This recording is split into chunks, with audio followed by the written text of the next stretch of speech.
Speaker. With permission, Mr. Speaker, I would like to make a statement on foreign interference in UK politics. I, like all members across this House, am utterly appalled that an individual who has knowingly engaged in political interference activities on behalf of the Chinese Communist Party for a number of years targeted members of Parliament. It is a fact that this kind of activity has more recently become more common, with states who have malign intentions operating covertly and, Mr. Speaker, below criminal thresholds in an attempt to interfere with our democracy. Members of both Houses of Parliament should ensure that they are aware of the threat of foreign interference. State threats and malign influence to the UK are growing and diversifying as systematic competition intensifies. State threats are persistent and take many, many forms. In fact, Mr. Speaker, we've discussed this many times in this House with some of the terrible incidences that have taken place, including espionage, interference, and that's political interference as well, sabotage and physical threats to individuals. The Home Office, Mr. Speaker, has been working closely with the police and CPS for some time on potential measures to help secure successful prosecutions for this kind of activity. And I am unequivocal in the tasking that takes place with our security partners to protect our citizens and institutions from hostile state activity and from foreign influence.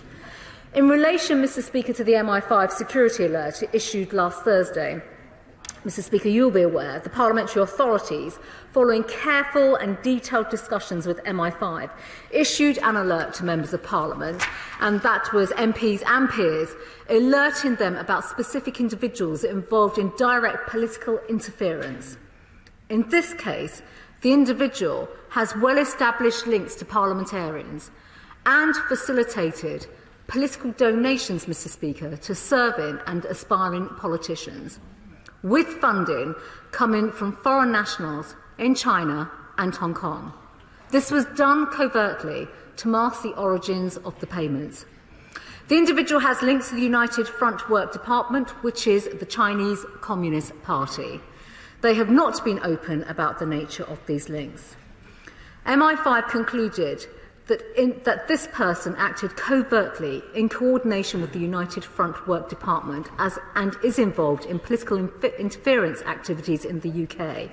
Now, as anyone would expect, these investigations continue and they are still ongoing.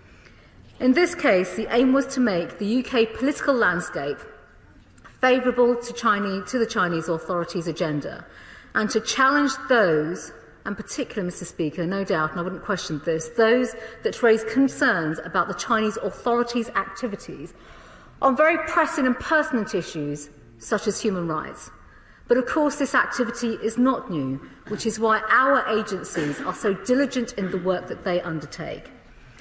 Mr. Speaker, we can expect to see these kinds of alerts become more commonplace as a result of the work of our world-class intelligence agencies, who have adapted to counter these new and emerging threats. Security service interference alerts are just one of several tools MI5 can use to highlight and thus robustly mitigate state threats like malign political interference activity. Now, decisions to prosecute individuals are made by the Crown Prosecution Service independently of politicians, so I cannot comment in detail about the work that is underway here.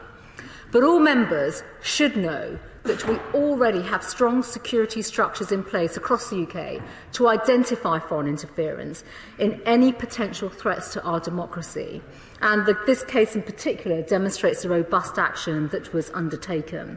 And it is, of course, these structures that enable our world-leading intelligence and security agencies to issue the particular warning that they did. Protecting the UK from foreign interference, Mr. Speaker, is absolutely crucial. Our most recent integrated review highlighted the importance of strengthening our defence when it comes to state threats, and we are at the forefront of this activity.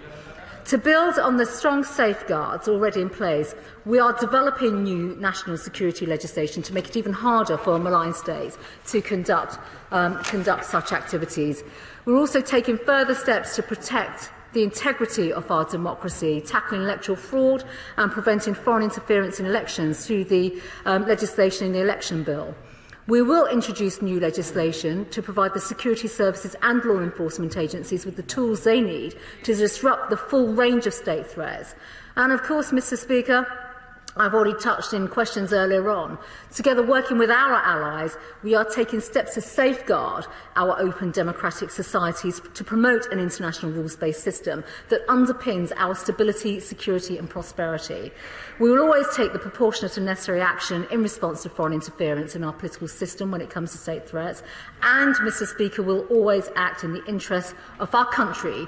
I commend this statement to the House.